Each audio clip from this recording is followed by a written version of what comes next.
car is Swamp Rat 21. It was actually built for Jungle Jim Lieberman, and when it was time for him to pick it up, he didn't want it. So I gave him his deposit back because I needed a car back then. I took this car, painted it, took it to the Winter Nationals 1975, won the race, but it didn't fit me right because Jungle was a bigger guy. So we immediately got started on 22, but I rented this about the middle of the year. And then in 76, I took it to England and I set the British land speed record with it, 234 miles an hour. And then it was sent down to Sarasota. It's been in a museum in Sarasota for 20 years, I guess. And they didn't take care of it because the chrome's all ruined.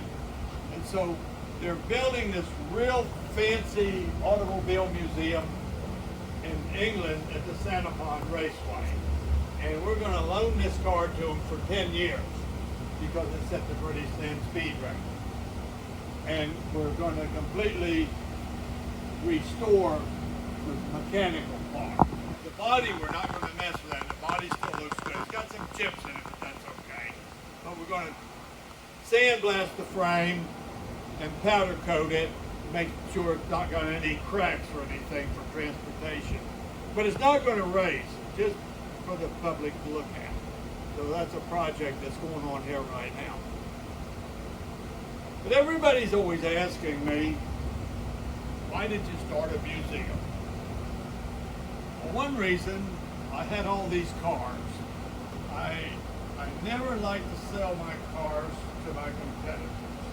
There was always tricks on them that I didn't want them to know about. And my cars were usually ahead of their time. And you can see that, you look at Swamp Rat 34 back in the back room. Has anybody been back there yet? That's the most modern top fuel dragster in the world. And that was built in 1993. That's how far ahead I'm thinking. And they still ain't done all. They put canopies on them now, but they haven't went to the mono wing yet. But that mono wing is the rudder that keeps the car nice and straight at high speed. Anytime they hit a little slick spot on the track, the cars do this, and sometimes they crash. If they had a rudder, they wouldn't do that. But the rudder speeds them up, and NHRA don't like that because they're trying to slow them down. And they don't give that consideration. So that's their business. I'm not in that anymore.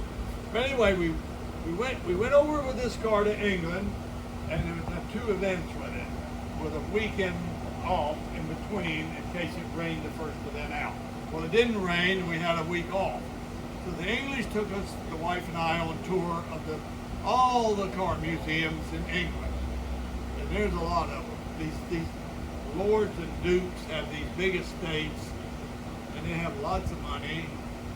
They don't have really a middle class like we have here. It's a real rich and real poor. A great big separation. And it's obvious, and they know it. And the poor people aren't like us. They don't ever speak up to anybody. It's just not kosher. It's so funny. They had this guy who went over to the British, the big festival they have over there in 2015, and we were parking way out in the field and having to walk through where all the sheep go. And there was the sheep dung, and you'd step in it. And I said to the guy, I said, why don't you take me further up to the gate where I won't have to do this? Well, we were supposed to park back here. I said, well, I'm going to talk to Lord Montague about that. Oh, don't say nothing to the Lord Montague. I said, why not? He said, because it'll make it hard on me. I said, really? He said, yes. He says, we have a class system here. So anyway, I was at one of these museums, and I'm looking down this glass case, and here's a set of nail clippers, and it had a little tag on it that said, these are the nail clippers that Sterling Moss clipped his nails the morning before he won the Italian Grand Prix. And I said, why would he have to do that? He said, well, the English guy, the guide said, well, he says, the English steering wheels are real thin. They're tiny, the MGs, and Jaguars and stuff. He said, Moss had these big hands, and he would grip the steering wheel so hard in the race, driving, and the adrenaline, and he'd drive his fingernails into the palms of his hands, and the steering wheel would get all bloody and slick. So he had to clip his nails before each race to make sure that he didn't do that. See, today they got the steering wheels are big and thick, just for that reason. So the guy's got a big thing to hold on to. And I said, I got a lot of stuff like that. We need a drag racing museum. And the guy says, why don't you build one? Just like that, let's go get a cup of coffee. But my wife and I talked about it on the way back. It's a 9-hour flight. And we had this big piece of property.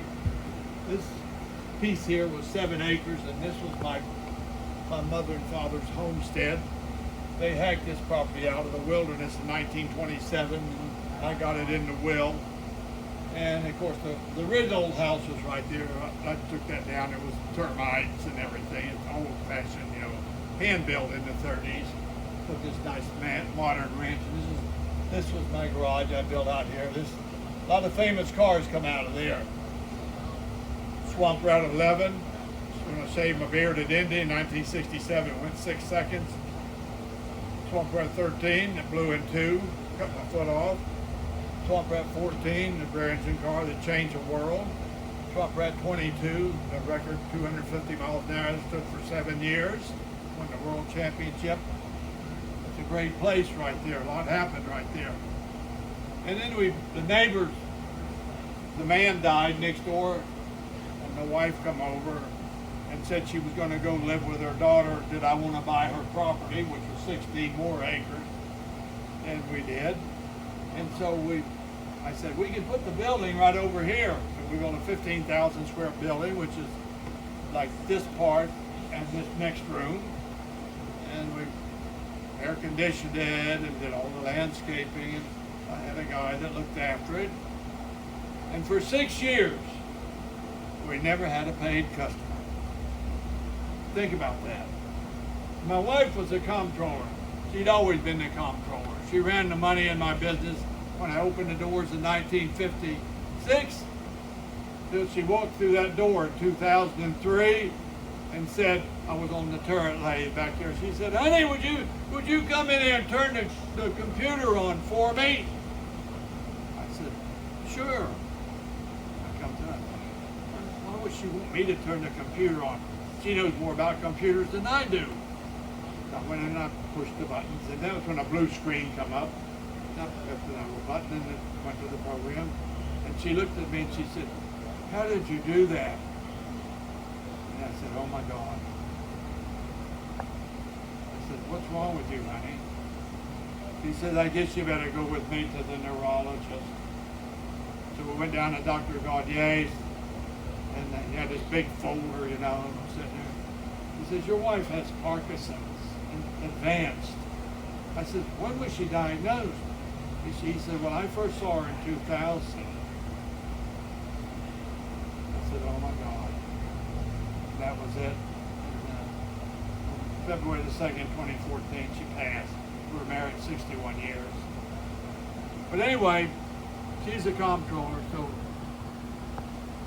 1981, the fall of 1981, the museum was opened in 76. We're having coffee at the breakfast nook right there. She says, honey, what are we going to do with that white elephant when you can't race anymore? And I just, right off the top of my head, I said, I always thought I'd move it to the interstate. She says, the interstate? I said, yeah, Interstate 4. It's just 5 miles from here. We still live here and just commute to the museum.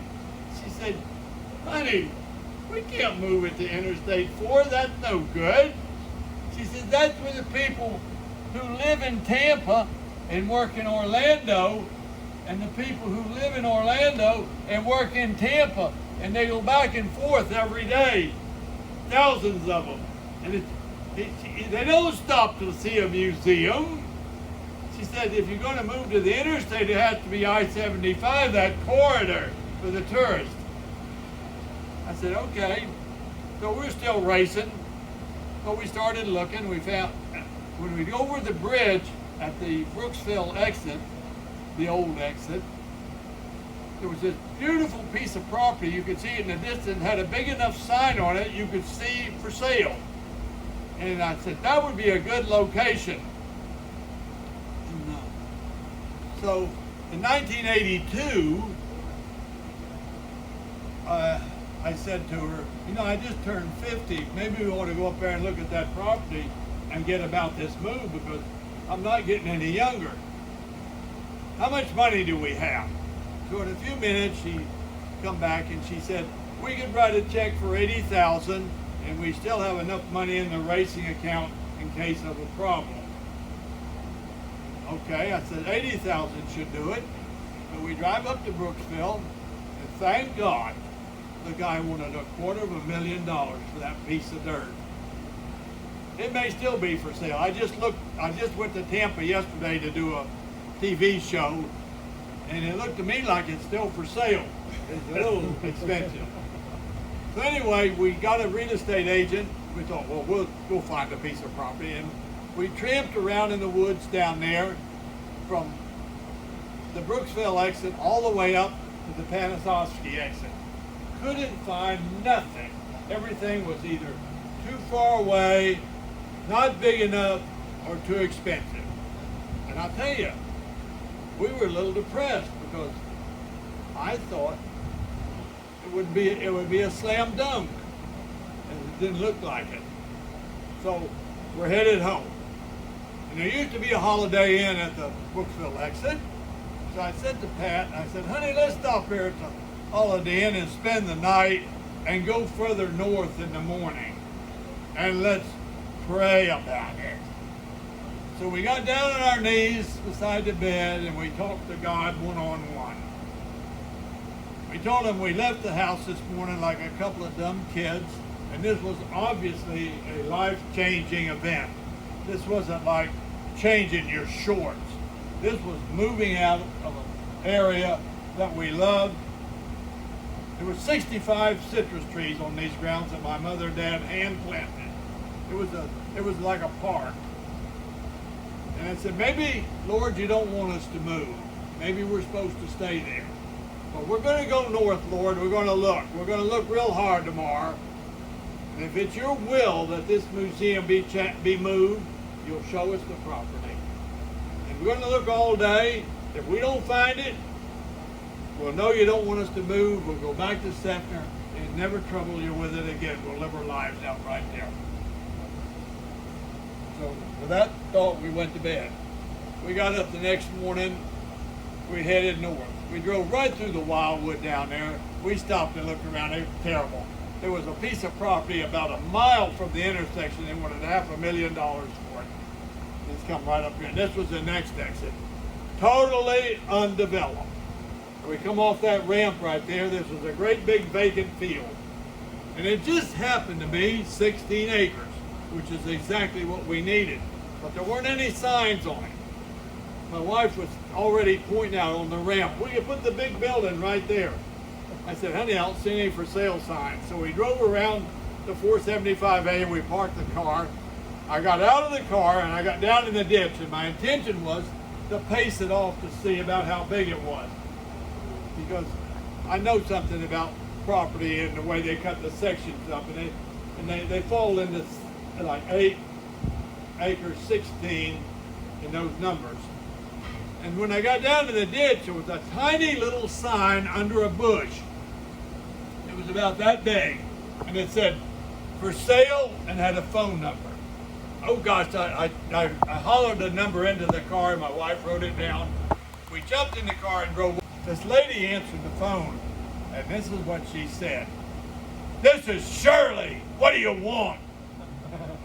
And Shirley Muldowney had just beaten me in the 1981 AHRA World Championship. The first time anybody beat me in the AHRA Championship. And I almost hung the phone up, but I regained my composure, and I said, I'm looking at a piece of property over here on the interstate, and it has your phone number on it. She said, that's my property. What do you want to know about it? I said, only one thing, ma'am. How much is it? She said, it's cash, 80,000.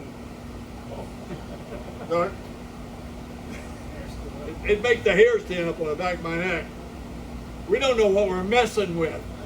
This guy's tough, and he knows everything. I said, I'll take it. She says, what are you going to do with it? I said, I'm going to put a museum on it. She said, you can't put a museum on it. It's agriculture. I said, well, I'll just go to the county and get the zone changed. She said, don't you want to get the zone changed before you buy it? I said, no, ma'am, I'll take it just like it is and take my chances with the commissioner. 30 days later, I owned it. So I put my little 2-page spiel together about what I was going to bring people from all over the world to come here, you know. And I had a bunch in here from Russia last year. 23 people came from Moscow. And but I never had any visitors down there, no mind. It was all boilerplates, you know. And so it came my turn to talk, and I went up to the little podium with my paper, and I got 2 lines out. And the county commissioner chairman, Don Green, says, stop, we don't want to hear it. And I'm going to tell you something, I nearly had a heart attack. I mean, I got that you know, you get that like somebody just hit you, you know, or something. I mean, I would have bet money that they would have just loved the zone change. And the man says, we don't want to hear it. And then he said, we're going to give you the zone. What we want to know is, why did you land on that intersection? It ain't never going to be nothing. Have a look. It comes you to wonder, you know, these are the people that are running things.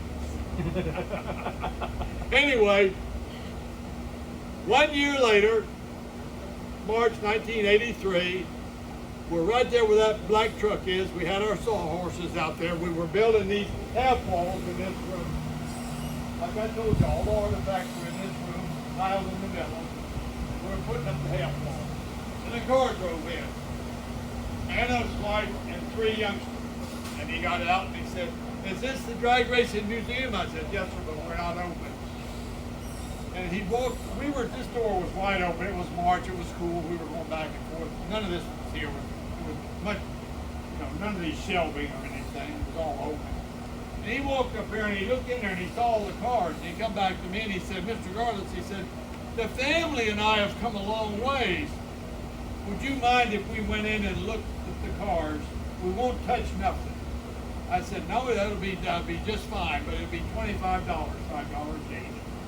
And he shelled out $25 and they spent the afternoon in there. 1 year later, everything was, now mind you, that there were no roads or nothing then, but 1 year later we had the roads, the signs up, and we cut a ribbon out front. But between the cutting of the ribbon and that couple, I sold over 11,000 tickets. And in 6 years, and not sold 1 ticket. Location.